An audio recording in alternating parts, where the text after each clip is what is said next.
मंगलमय मंगल करण वीतराग विज्ञान।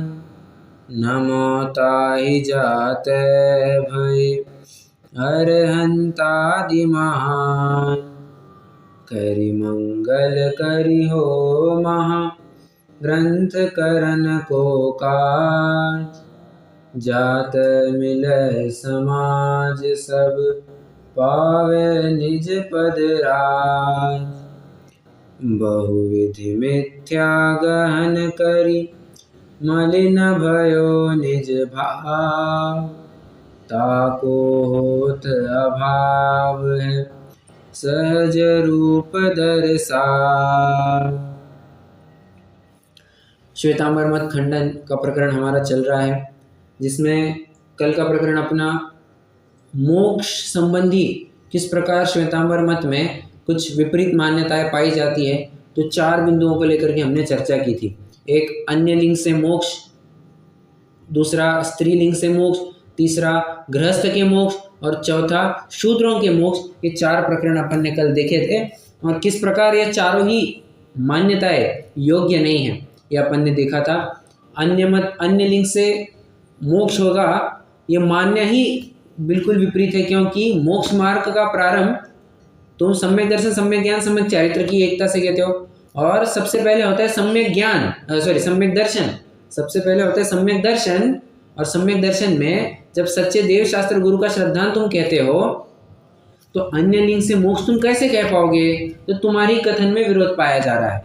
एक दूसरा, स्त्री के मोक्ष होना कहते हो, तो स्त्री के मोक्ष होना संभव नहीं, क्योंकि स्त्री मात्र पंचम गुण स्थान तक ही जाती है, उसके ऊपर जा नहीं सकती। उसका इतना सहनन होता नहीं है कि वो इतना उग्र पुरुषार्थ करे। उसके परिणाम इतने हीन नहीं होते कि वो 7वें नरक पृथ्वी में चली जाए, मैक्सिमम 6वें नरक पृथ्वी तक जाती है। और इतने ऊर्ध्व भी नहीं हो सकते कि 16वें स्वर्ग के ऊपर जाए, और 16वें स्वर्ग तक ही जा सकती है, तो मोक्ष तो उसके ऊपर जाएगा। मोक्ष जाने के लिए उससे और शुद्ध परिणाम लगेंगे ना, शुभ नहीं, वो तो शुद्ध परिणाम लगेंगे। इतने शुद्ध परिणाम स्त्री के नहीं हो सकते, इसलिए इनके भी मोक्ष नहीं हो सकता, तथा नग्नता धारण किए बिना मोक्ष नहीं हो सकता। नग्गो ही मोक्ष मग्गो शेषा उम्मक गया सव्वे। अपनी अष्टप्रौढ़ की एक गाथा आती है, क्या? नग्गो ही मोक्ष मग्गो शेषा उम्मक गया सव्वे, मतलब नग्नता ही मोक्ष मार्ग है, बाकी सब उन्मार्ग है, उत्मार्ग है, सब गलत मार्ग है। अब ये बात अगर आ रही है सामने, ये समझ में आता है कि नग्न होने के बाद ही मोक्ष जा सकते हैं, और स्त्रियों की नग्नपना संभव नहीं है। क्यों? उतनी निश्चिंतता से वे अपने अनुष्ठान पूरे नहीं कर सकते हैं, वे सामायिक आदि क्रियाएं नहीं कर सकती, वे आत्मध्यान उतनी शांति से निर्विकल्प होकर के नहीं कर सकती आरिकाएं, इसलिए उनकी नग्नता संभव नहीं है। और शूद्रों के भी मोक्ष इसलिए संभव नहीं है क्योंकि शूद्र मैक्सिमम पंचम गुण स्थान तक जा सकते हैं। शूद्र है ये नीच गोत्र वाले, और नीच गोत्र का उदय मात्र 5वें गुण स्थान तक पाया जाता है। 6वें गुण स्थान में जाने वाला नियम से 6वें गुण स्थान और उसके ऊपर नियम से उच्च गोत्र वाला ही होता है, ये बात समझनी चाहिए। इसलिए शूद्र ये 5वें गुण स्थान के ऊपर नहीं जा सकता, अतः वो मुनि भी नहीं बन सकता, अतः वो मोक्ष में भी नहीं जा सकता। आगे चारों बातें मैंने शॉर्ट में समराइज भी करवा दी, लगभग 2-3 मिनट में कवर भी हो गया है। आज अपन को नवीन प्रकरण प्रारंभ करना है, अछेरों का निराकरण। क्या प्रकरण चल रहा है? अछेरों का निराकरण।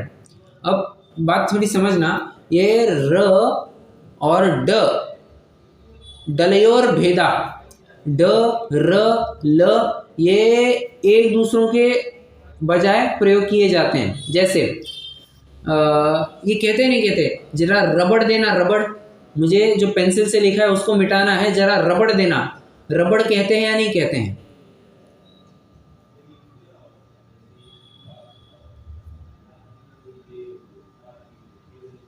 अरे कहते हैं नहीं कहते? बस। और अपना क्या है वो काक तालिया न्याय, त, ताल और तालियन क्या होता है? वो ताड़ना, ताड़ होता है, ताड़ का वृक्ष, ठीक है। तो ड और ल ये भी इंटरचेंजेबली यूज किए जाते हैं। तो ड, र, ल ये एक दूसरों के लिए यूज किए जाते हैं। तो उसी प्रकार अक्षरों का निराकरण मतलब अक्षेड़ों का निराकरण। श्वेतांबर मत ने कुछ ऐसे कथन माने हैं, लगभग 84, लगभग उनके ऐसे 84 अछेड़े हैं जो वे मानते हैं। अब अछेड़ा मतलब क्या? ये कुछ कथन है जिनको तुम छेड़ नहीं सकते, मतलब है सो है, ये ऐसे ही तुमको मानना पड़ेगा, इसमें कोई तर्क युक्ति नहीं चलेगी, ऐसा भी कहते हैं। परंतु पंडित साहब ने एक ही बात कही है, तू अछेड़ा कहता है, सो अछेड़ा प्रमाण विरुद्ध तो नहीं होना चाहिए ना। अछेड़ा, अब देखो एक बात समझना, प्रत्येक मत मतांतर में कुछ ना कुछ अछेड़े होते ही होते हैं। वे कहते हैं नहीं बस ऐसा ही है, हम ज़्यादा कुछ नहीं कह सकते, बस ऐसा ही है। बाबा ऐसा ही है ठीक है, परंतु तर्क युक्ति से, प्रत्यक्ष अनुमान आदि से ये योग्य भी तो होना चाहिए ना। जैसे कोई कहे नमक मीठा है, नमक मीठा है, नमक मीठा है, नहीं बस ऐसा ही है, आप पूछो मत, नमक मीठा है। ये बात सही है या नहीं है?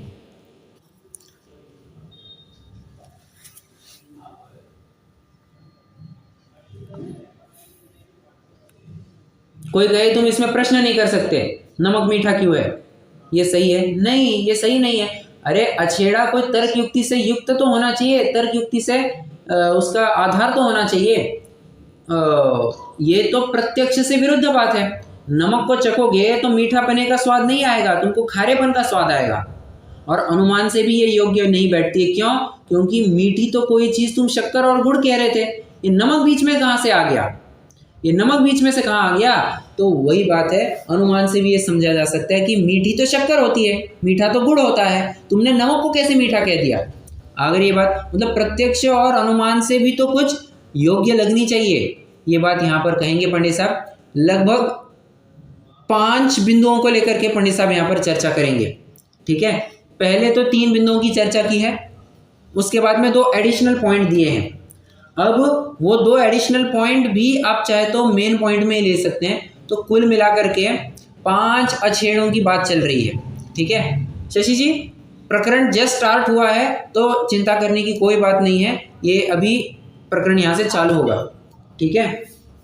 अछेड़े का मतलब क्या होता है? हाँ, मैं फिर से बताता हूँ, डॉक्टर साहब भी अभी ज्वाइन हुए हैं, आप भी अभी ज्वाइन हुई थी, मैं फिर से बताता हूँ।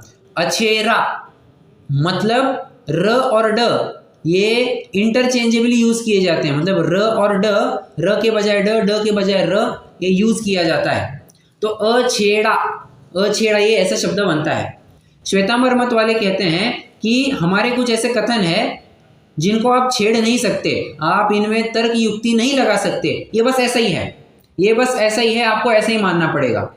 पंडित साहब ने एक तर्क यहाँ पर रखा है, वे कहते हैं बाबा अछेड़ा है ठीक है, माना, प्रत्येक मत मतांतर में अछेड़े होते हैं, परंतु प्रत्यक्ष अनुमान से विरुद्ध तो नहीं होना चाहिए। तुम कुछ भी कहोगे और वो अछेड़ा है, ये ऐसी तो बात नहीं जमेगी। तो उनके क्या क्या अछेड़े हैं? लगभग वे 84 अछेड़े मानते हैं। आपको विस्तार से अगर पढ़ना है तो तत्वार्थ सार जो ग्रंथ है उसके शुरुआत में ये कैलाश चंद जी ने शायद प्रस्ताव नाम, कैलाश चंद जी है या फूलचंद जी सिद्धांत शास्त्री, थोड़ा चेक करना पड़ेगा, बट ये तत्वार्थ सार जो है वहाँ पर 84 इनके अछेड़ों का निराकरण किया है। यहाँ पर उनमें से लगभग 5 अछेड़ों की चर्चा की जा रही है, ठीक है।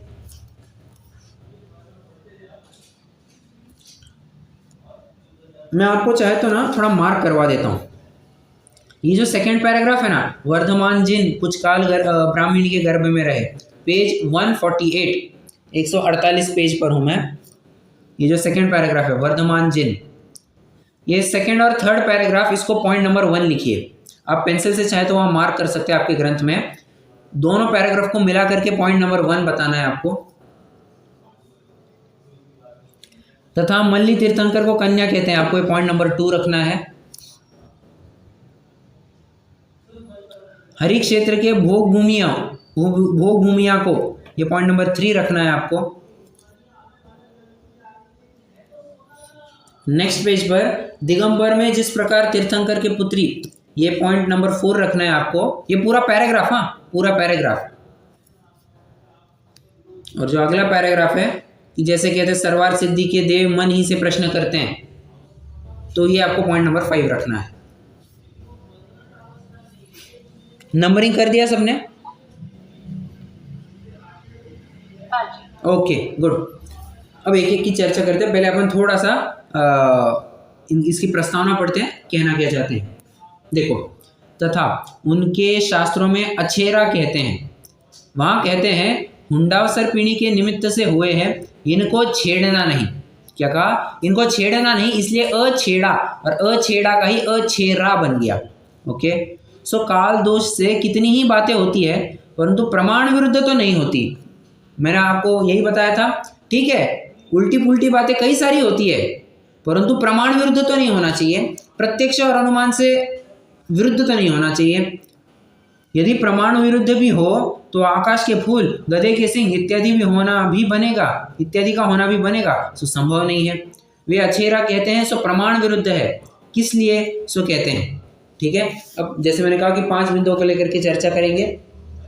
सबसे पहला, महावीर भगवान को कटघरे में खड़ा किया गया है। अब ये थोड़ी सी अपनी चर्चा की बात है, ये मत समझना कि महावीर भगवान को सच में कटघरे में लाया है। ये तो महावीर भगवान को आज कटघरे में खड़ा किया है श्वेतांबर वालों ने। वे इल्ज़ाम ये लगा रहे हैं कि ये जो महावीर भगवान है हमारे 24वें तीर्थंकर, ये गर्भ में आए ब्राह्मणी के, परंतु बाद में इनका गर्भ ट्रांसफर कर दिया गया त्रिशला के पास, और इस प्रकार वे उनके 2 माताएं और उसके बाद 2 पिता भी होना कहते हैं। अब थोड़ा सा ज़रा लॉजिकली विचार करके बताइए। एक पति पत्नी है, ठीक है, उनकी शादी हुई है, तो बच्चा उनको होगा या पड़ोसी को होगा? थोड़ा सा तर्क युक्ति से आप विचार करके बताना, बच्चा उनको होगा या पड़ोसी को होगा? उनको ही होगा। बराबर। अब पड़ोसी को कहेंगे और लोग हंसेंगे तू क्या बकवास करता है, बराबर। और यहाँ पर तो तुम किसी ऐरे गहरे की तो बात छोड़ो, तुमने तो सीधा ये इल्जाम तीर्थंकर के ऊपर लगाया है। सो तो एज महापुरुष, जब सामान्यों के ये संभव नहीं है, तुमने तो महापुरुष के ऊपर ऐसा इल्जाम कैसे लगाया? बिल्कुल भी संभव बात नहीं है। तीर्थंकर किसी के 2 पिता। अब मुझे बताइए, कोई लोक में ये कहे कि अरे 2 बाप वाले, ये गाली मानी जाती है या नहीं मानी जाती है? किसी को 2 बाप वाला कहना, ये गाली मानी जाती है नहीं मानी जाती? बहुत बड़ी। अरे कोई माँ बहन की गाली दे दे, इतना बड़ा अपमान होता है। ये तो एक नहीं 2 बाप वाला कहे, ये तो कितनी बड़ी गाली हो गई है। और ये तुमने किसी ऐरे गहरे को तो छोड़ो, सामान्य जनता को छोड़ो, सीधा तीर्थंकर के ऊपर ये इल्ज़ाम लगाया है। तीर्थंकर को ऐसा कहते हो कि 2 पिता का होना कहते हो, सो तुम्हें शर्म नहीं आती? तुम ऐसे बात कहते हो? ये ऐसा कुछ प्रकरण अपन ने कहीं देखा है क्या?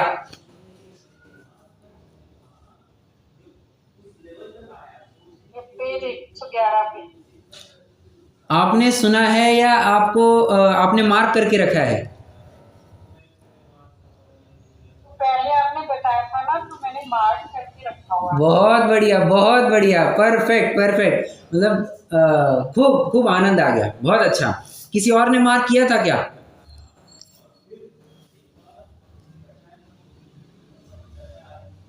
चलो कोई बात नहीं, बट शशि जी बहुत अच्छा मार्क करके रखा है और तुरंत से बताया, बहुत आनंद आ गया।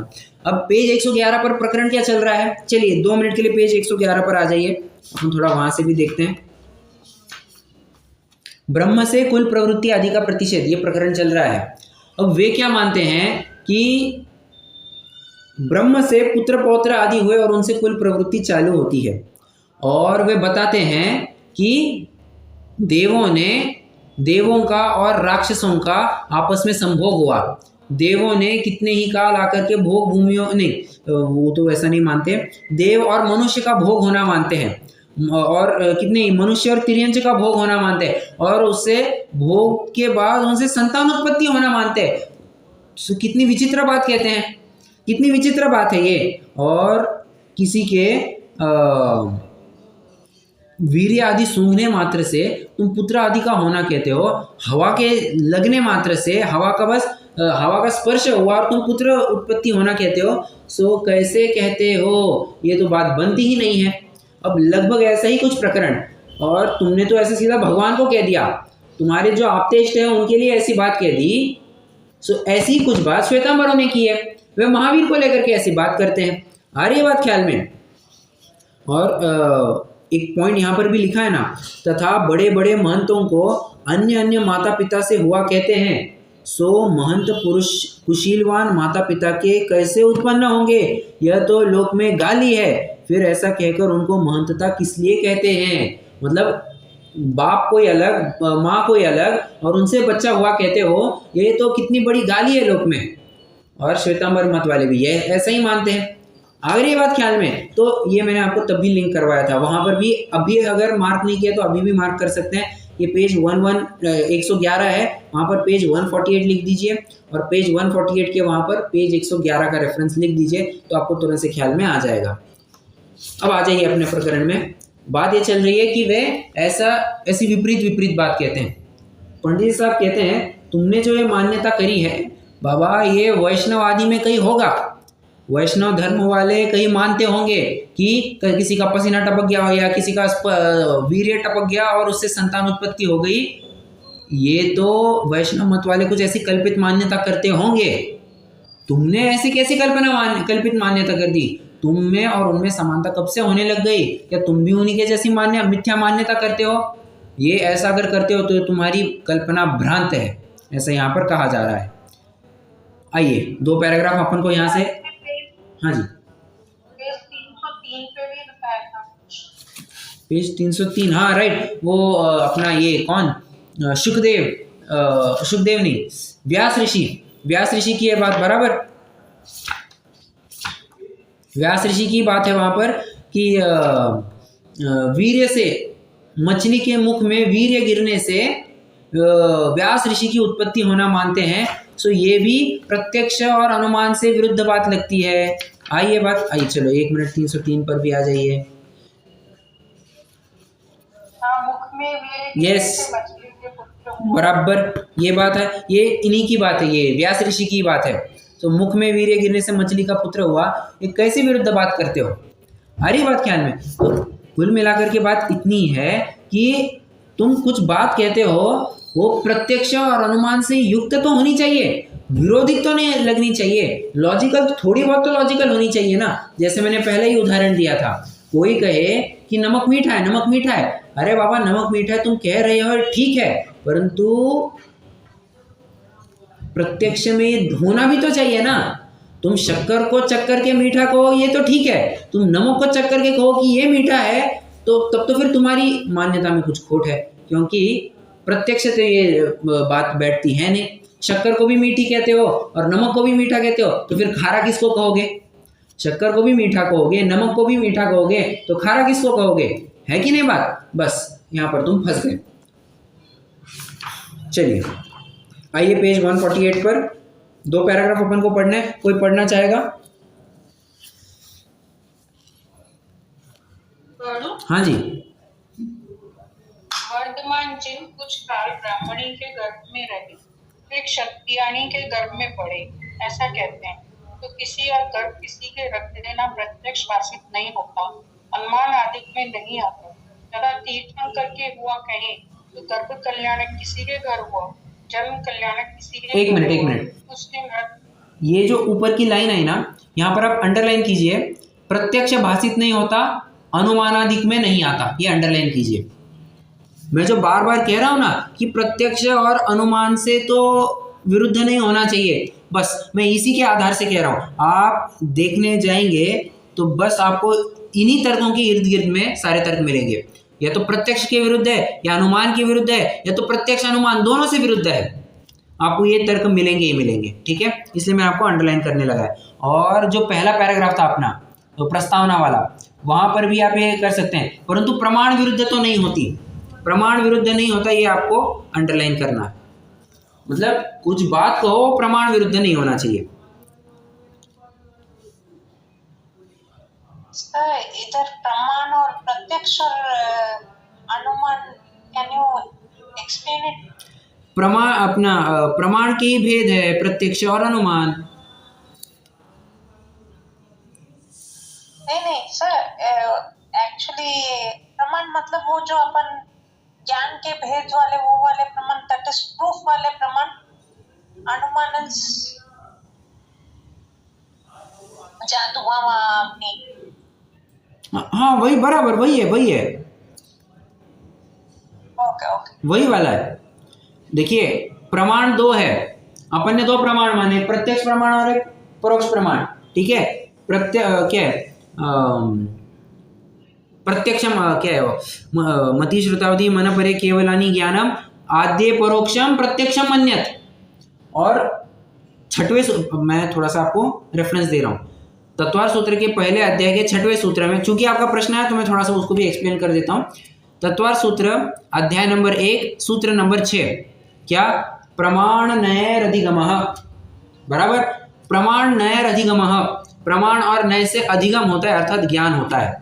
फिर प्रमाण की चर्चा चालू करने लग गए, कुछ सूत्रों के बाद प्रमाण की चर्चा चालू करने लग गए। उन्होंने कहा मति श्रुतावधि मन पर्य केवलानि ज्ञानम तत्प्रमाणे, ये सब प्रमाण है, और आद्य परोक्षम प्रत्यक्षम मन्यत, बस एज सिंपल एज दैट। अपन ने दो प्रमाण माने, एक प्रत्यक्ष प्रमाण और एक परोक्ष प्रमाण। तो प्रत्यक्ष की बात तो प्रत्यक्ष भाषित नहीं होता, ये कवर हो गया, और अनुमान है ना, ये परोक्ष प्रमाण में आ जाता है। अनुमान प्रमाण ये परोक्ष प्रमाण में आ जाता है, ठीक है। तो मैंने आपको आपके प्रश्न को भी थोड़ा क्लेरिफाई कर दिया। तो आप प्रमाण कहो या फिर प्रत्यक्ष और अनुमान कहो, दो अलग अलग बताओ, या फिर सिर्फ प्रमाण कहो, इट्स कंप्लीटली फाइन,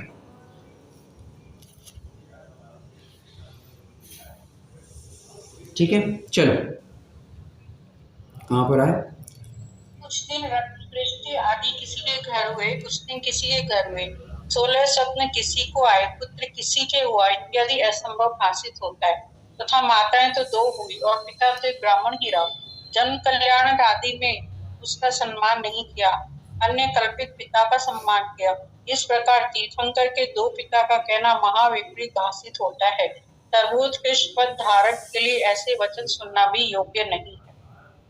तथा तीर्थंकर के भी ऐसी अवस्था हुई तो सर्वत्र ही अन्य स्त्री का गर्भ अन्य स्त्री को रख देना ठहरेगा। तो जैसे वैष्णव अनेक प्रकार से पुत्र पुत्री का उत्पन्न होना बतलाते हैं, वैसा यह कार्य हुआ। तो ऐसे निकृष्ट काल में जब ऐसा नहीं होता तो वहाँ होना कैसे संभव है, इसलिए मिथ्या। बराबर। अब इसमें एक पॉइंट अपन ना थोड़ा सा मिस हो गया, ये एक और तर्क दिया था, बाबा स्वप्न किसी को आया, पुत्र किसी को हुआ, है कि ना, मतलब इसलिए हालांकि मैंने तर्क के माध्यम से आपको थोड़ा बता दिया था, बट ये वाला पॉइंट आपने स्पेसिफिकली कवर नहीं किया।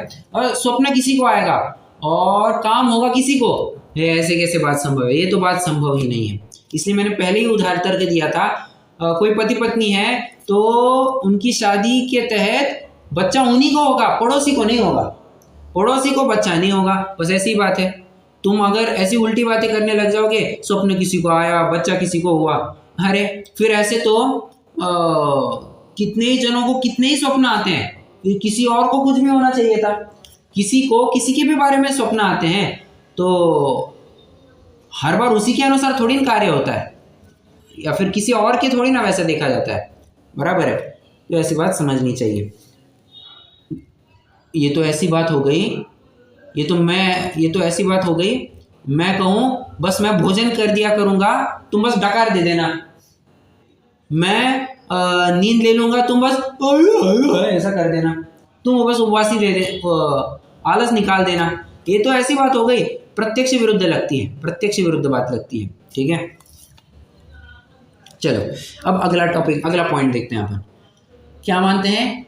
ये अपन ने देखा था ना पिछले कल के प्रकरण में, स्त्री मुक्ति का निषेध, ये प्रकरण अपन देख चुके थे। वहां पर मरुदेवी को मोक्ष होना मानते हैं, और मल्लीबाई, मल्लीनाथ तीर्थंकर को वे मल्लीबाई कहते हैं और उनके भी मोक्ष होना मानते हैं, बराबर, स्त्री की अवस्था में उनका मोक्ष होना मानते हैं। अब ये क्यों किया इन्होंने, कल अपन ने तर्क देखा था, तर्क क्या था इनका, तर्क मतलब इनका पर्पस क्या था, सबको अपने दरबार में खींचना, सबको अपनी पार्टी में लेना, अपनी संख्या बहुत दिखे, इसलिए ये क्वांटिटी बढ़ाना चाहते हैं। और एक बात समझना, जब भी क्वांटिटी बढ़ेगी क्वालिटी कहीं ना कहीं कॉम्प्रोमाइज़ होती ही होती है, ये आप समझ करके चलना। क्या कहा? क्वांटिटी जहाँ भी बढ़ेगी क्वालिटी वहाँ पर कम होगी ही होगी। ठीक है, हाँ। और अगर क्वालिटी बनाए रखनी है तो क्वांटिटी कम ही होती है, ये आप देख सकते हैं। इसलिए क्वालिटी चीज़ें हमेशा स्टॉक में कम होती है और दाम उनके बहुत ज़्यादा होते हैं। और जिनकी संख्या बहुत होती है, जैसे क्या उदाहरण दूं मैं, जैसे कोई बीकॉम किया हुआ है, अब बीकॉम किए वाले ऐसे कितने ही मिलेंगे आपको आज के। पहले तो भी बीकॉम को वैल्यू थी, आज तो बीकॉम को कोई पूछता नहीं है, बस हाँ नाम के लिए बस बीकॉम लगा है, बस इतना होता है। बीकॉम की कोई वैल्यू नहीं है आज, मैं वैसे बताऊं, ठीक है, बीकॉम की कोई वैल्यू नहीं होती है। और ऐसे हजारों में पढ़े हैं, हजारों नहीं लाखों में बीकॉम किए हुए पढ़े, कोई वैल्यू है? कोई वैल्यू नहीं है। और सीए कितने हैं? गिनती चुनती के हैं, गिनती चुनती के सीए हैं, वैल्यू मिलती है नहीं मिलती है? बिल्कुल मिलती है। बस सिंपल सी बात है। मैं कहना ये चाहता हूँ कि क्वांटिटी बढ़ेगी, कोई अपना समूह बहुत बढ़ाना चाहेगा तो वहाँ पर तो गलती होगी होगी। जैसे एक और, चलो छोड़ो वो उदाहरण थोड़ा सा उल्टा भी जा सकता है, बट अभी नहीं दूंगा मैं। हाँ, अगला पॉइंट मैं क्या कह रहा था, स्त्री के मोक्ष होना मानते हैं, इसलिए उन्होंने स्त्री मुक्ति का भी एक कंसेप्ट बना दिया। अब एक बात समझना, जब भी किसी मत को अपने किसी विशिष्ट सिद्धांत का प्रचलन करना है, ठीक है, जैसे श्वेतांबरों को अपना ये सिद्धांत चलाना था कि स्त्रियों को भी मोक्ष होता है यहाँ पर, ठीक है। अब ये बात को आगे बढ़ाने के लिए, उसको प्रोपोगेट करने के लिए कोई पूछेगा बाबा इसके पहले भी कोई हुआ है क्या, तो फिर प्रथमान योग में फेरफार किया जाता है। और प्रथमान योग में मरु देवी को हाथी पर बैठे बैठे मोक्ष होना कहते हैं। अब मरु देवी कोई होगी कोई, परंतु कोई और शक्तिशाली पुरुष है क्या, कोई शक्तिशाली और व्यक्ति है क्या? अरे है ना, तीर्थंकर है ना, तो तीर्थंकर को पकड़ लिया उन्होंने। अब तीर्थंकर को पकड़ लिया तो मल्ली को ही क्यों पकड़ा? क्योंकि स्त्री जैसा नाम लगता है, मल्ली बाई कह करके उनको मोक्ष होना कहते हैं। कहने को तो शांति बाई भी कह सकते थे, परंतु क्यों नहीं किया?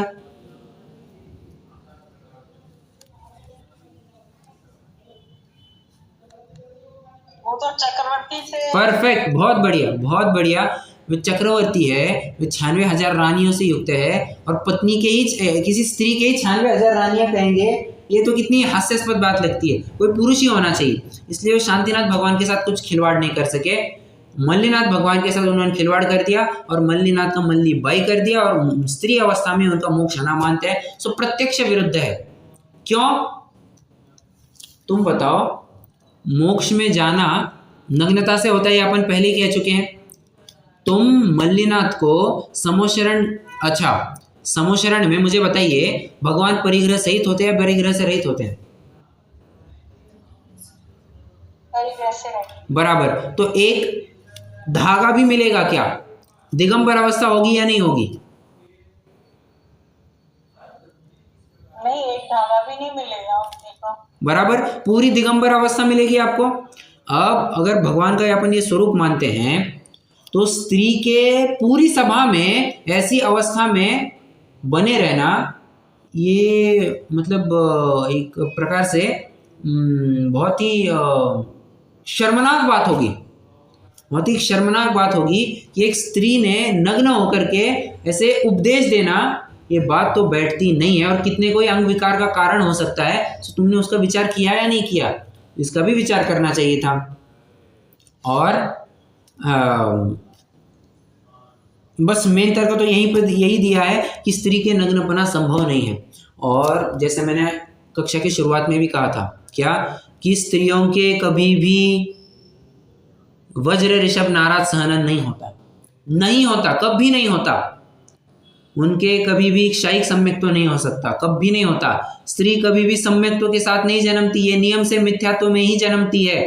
तीसरी बात। चौथी बात, सम्यक दृष्टि जीव कभी भी स्त्री नहीं बनता, नपुंसक बन जाएगा, स्त्री कभी नहीं बनता।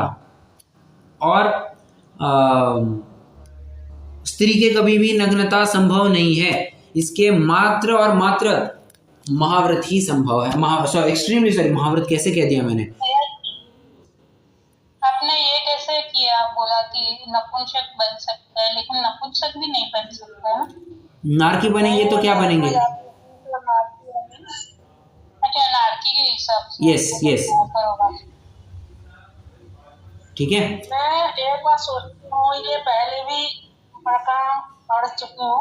हाँ, इतने मतलब किसी विद्वानों के द्वारा ही लिखा गया होगा, तो मतलब कितना पाप भागी तो हो ही होंगे ना, वो कितना बड़ी गलत बातें लिखती है। हाँ, होगा ही।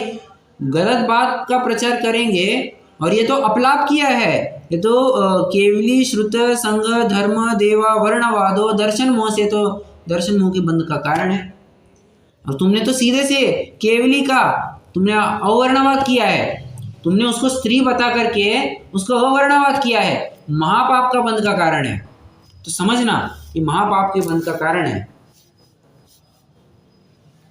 इसलिए कोई अगर कहे, किसी श्वेतांबर से मुलाकात हो और वो कहे कि नहीं 2 महिलाएं थी, 24 में से 2 महिलाएं थी या 1 महिला थी, डट करके आपको निषेध करना चाहिए, ये श्वेतांबर मानता होगा। दिगंबर तो ऐसा नहीं मानता। ठीक है, बात समझनी होगी। ये बात मतलब गर्भी भी कोई ऐसे से ऐसे रखा जा सकता है, मतलब कहाँ से कहाँ तक सोचा गया। हाँ, बड़ा अजीब लग रहा है। हाँ, बहुत ही मतलब हाँ विचार आया।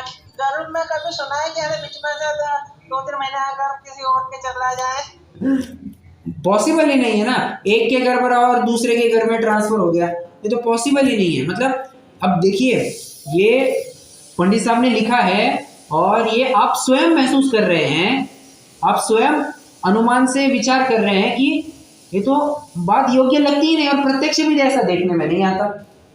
अनुमान से भी ऐसा योग्य लगता नहीं और प्रत्यक्ष भी ऐसा देखने में नहीं आता। तुमने कैसे कहा, और कहा तुमने तीर्थंकर के कह दिया, टोटली गलत, कंप्लीटली गलत। सबसे पहले तो तुम्हारा कथन ही गलत है, और तीर्थंकर को कहना तो और गलत हो गया। मतलब बात बैठती ही नहीं है। इसलिए तो, और आगे पंडित साहब एक लाइन कहेंगे, जो उस लाइन की अपन बाद में चर्चा करेंगे, बट एक लाइन कहेंगे, वो बहुत कार्यकारी रहेगी। आइए एक पैराग्राफ पढ़ते हैं। तथा मल्ली तीर्थंकर को कन्या कहते हैं। हाँ, मैं एक बात बीच में कह रहा था कि स्त्रियों के मैक्सिमम अणुव्रत हो सकते हैं, 5वें गुणस्थान, महाव्रत उनके नहीं हो सकते। ठीक है, 6वें गुणस्थान में वे नहीं जा सकती है, ये बात समझनी होगी। तथा मल्ली तीर्थंकर को कन्या कहते हैं, परंतु मुनि देवादिक की सभा में स्त्री का स्थिति करना, उपदेश देना संभव नहीं है। वो स्त्री पर्यायहीन है, सो उत्कृष्ट तीर्थंकर पदधारी के नहीं बनती।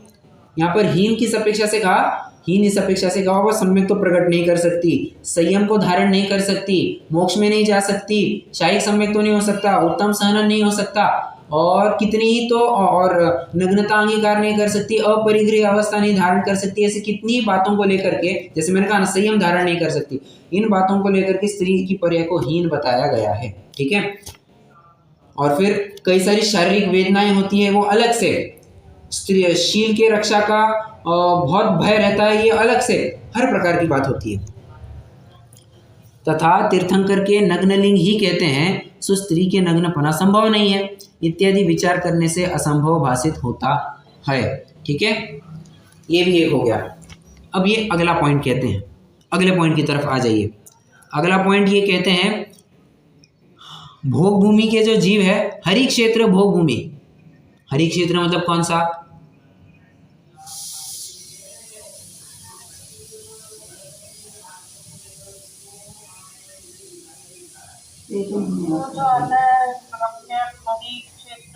बराबर।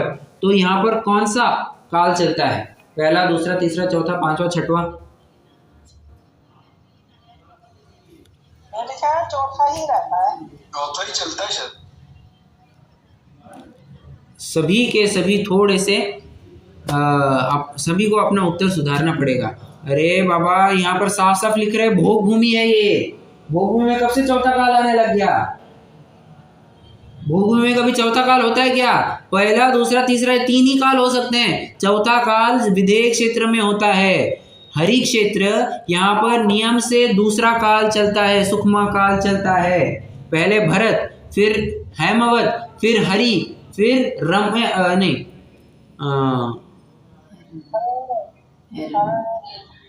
हैरण्यवत नहीं क्या है वो भरत, हैमवत, हरि, रम्यक, हैरण्यवतैरावत वर्षा क्षेत्राणी, ऐसा है ना। तो ये हरि क्षेत्र में नियम से दूसरा काल चलता है, भरत क्षेत्र में तो सब चलता है, ये इसका कंप्लीट साइकिल चलते रहता है। जो भरत हैमवत है, हैमवत में नियम से तीसरा काल चलता है, हरि में नियम से दूसरा काल चलता है, और जो रम्यक है वहाँ पर हमेशा पहला काल चलता है। वहाँ देवकुरु और उत्तर कुरु जो है वहाँ पर नियम से पहला काल चलता है। ठीक है, तो कहने की बात इतनी है कि ये जो हरि क्षेत्र का जो दूसरा है, ये दूसरा काल चलता है, यहाँ के भोग भूमिया जीवों को नरक में जाने की बात कहते हैं। सो प्रत्यक्ष विरुद्ध है, नरक में जाने योग्य उनके पास कुछ है ही नहीं, और नियम से वे स्वर्ग में ही जाते हैं। ये तो बात तुम्हारे स्वयं के ग्रंथों में आती है। सो ये भी प्रत्यक्ष विरुद्ध लगती है, अनुमान से भी बात नहीं जमती है। हाँ, आइए इतना एक पैराग्राफ पढ़ लेते हैं। तथा हरि क्षेत्र के भोग भूमिया को नरक में गया कहते हैं। सो बंध वर्णन में तो भोग भूमिया को देवगति, देव आयु ही का बंध कहते हैं। नरक कैसे गया? सिद्धांत में तो अनंत काल में जो बात हो वह भी कहते हैं। जैसे तीसरे नरक पर्यंत तीर्थंकर प्रकृति का सत्व कहा, भोग भूमिया के नरकायु गति का बंध नहीं कहा। सो केवली भूलते तो नहीं है, इसलिए यह मिथ्या है। सो केवली भूलते तो नहीं है, क्या कह दिया इन्होंने?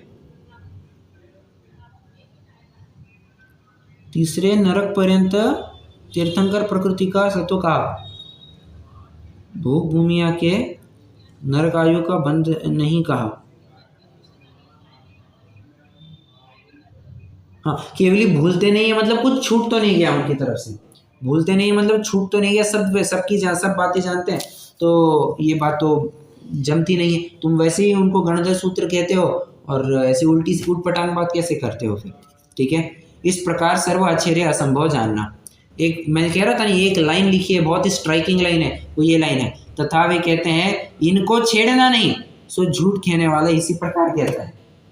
ये ऐसा ही होता है, ये ऐसे ही होता है, जो जिसका माल खोटा होता है ना वो ऐसे ही कहता है। हाँ, एक बात समझना, जिसका माल खरा होता है वो भी यही कहता है, परंतु उसके कहने में कॉन्फिडेंस होता है, इसके कहने में एरोगेंस होता है। ठीक है, इसके कहने में एरोगेंस, जिसका माल खोटा होता है ना, ये ऐसे ही है, लेना है तो लो, वो एरोगेंस होता है। और जिसको माल पता है कि मेरा माल परफेक्ट है एकदम, उसमें कोई दिक्कत नहीं है, वो कॉन्फिडेंस से बात करते हैं। उसको घमंड नहीं होता, क्योंकि वो जानता है एक ना एक दिन इसको मेरे पास आना ही आना है। उसको शल्य नहीं रहता है कि ये ग्राहक मेरे से चला गया, शल्य नहीं होता है। ठीक है, चलो आगे बढ़ते हैं। अब मैं कह रहा था 2 एडिशनल पॉइंट है, वो 2 एडिशनल पॉइंट यहाँ पर बताए हैं। अब कह रहे हैं कि दिगंबर में भी तो ऐसी कुछ बातें मानी जाती है, जैसे तीर्थंकर की पुत्री हुई, चक्रवर्ती का मान भंग हो गया, इत्यादि कार्य कहते हो, सुकाल दोष से हुआ कहते हो। उसी प्रकार ये भी बातें हो गई, या छेड़ा जो हम कह रहे हैं ये भी वैसी बातें हो गई, परंतु यह कार्य तो प्रमाण विरुद्ध नहीं है। ठीक है ना, जैसे किसी एक व्यक्ति को पुत्री हो गई, तीर्थंकर की पुत्री हो गई, क्या दिक्कत है? हाँ, काल दोष से जरूर हो सकता है, परंतु उनको हो ही नहीं सकता, ये कहाँ से लाया? परंतु ये प्रमाण विरुद्ध तो नहीं बात की, तुमने तो कुछ प्रमाण विरुद्ध ही बात कर दी। तुमने प्रत्यक्ष और अनुमान, गर्भहरण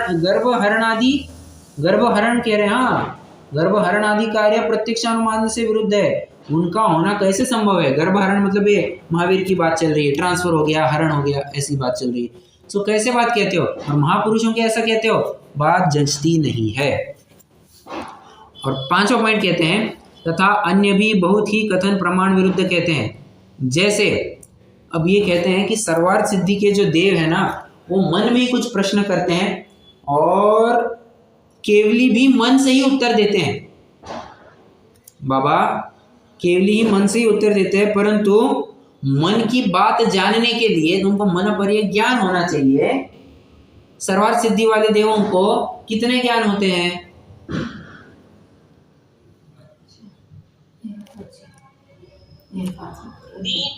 तीन होते हैं, मति, श्रुत और अवधि। मन परे ज्ञान सिर्फ और सिर्फ भावलिंगी संतों को होता है, मुनिराजों को होता है, 6वें 7वें गुण स्थान वाले मुनिराज। अब इनको कहाँ से होगा, ये तो संभव ही नहीं है। तो मन की बात जानने के लिए मन परे ज्ञान होना चाहिए था। अब मन परे ज्ञान ही नहीं है तो तुम मन की बात कैसे जानोगे? तो ये बात कहनी बनती नहीं है। और तू बता, केवली के मात्र द्रव्य मन रहा है आकार रूप, भाव मन तो उनका कब का चला गया। क्यों? क्योंकि भाव मन इज ऑल अबाउट क्षयक्षमी ज्ञान। जिनके क्षयक्षमी ज्ञान ही मिट गया है, अब जिनके केवल ज्ञान प्रकट हो गया है, उनको ये भाव और मन की क्या आवश्यकता है? क्षयक्षमी ज्ञान जैसे तुच्छ ज्ञान को क्यों देखेंगे? बिल्कुल नहीं देखेंगे। यही बात यहाँ पर भी कही जा रही है। आइए पैराग्राफ पढ़ लेते हैं। जैसे कहते हैं सर्वार्थ सिद्धि के देव मन ही से प्रश्न करते हैं, केवली मन ही से उत्तर देते हैं, परंतु सामान्य जीव के मन की बात मना पर्य ज्ञानी के बिना जान नहीं सकता। तो केवली के मन की सर्वार्थ सिद्धि के देव किस प्रकार जानेंगे? तथा केवली के भाव मन का तो अभाव है, द्रव्य मन जड़ आकार मात्र है। उत्तर किसने दिया? इसलिए यह मिथ्या है। इस प्रकार अनेक प्रमाण विरुद्ध कथन किए हैं, इसलिए उनके आगम कल्पित जानना। आगे बात सिंपल है। किसी को इन 5 पॉइंट्स में कोई दिक्कत?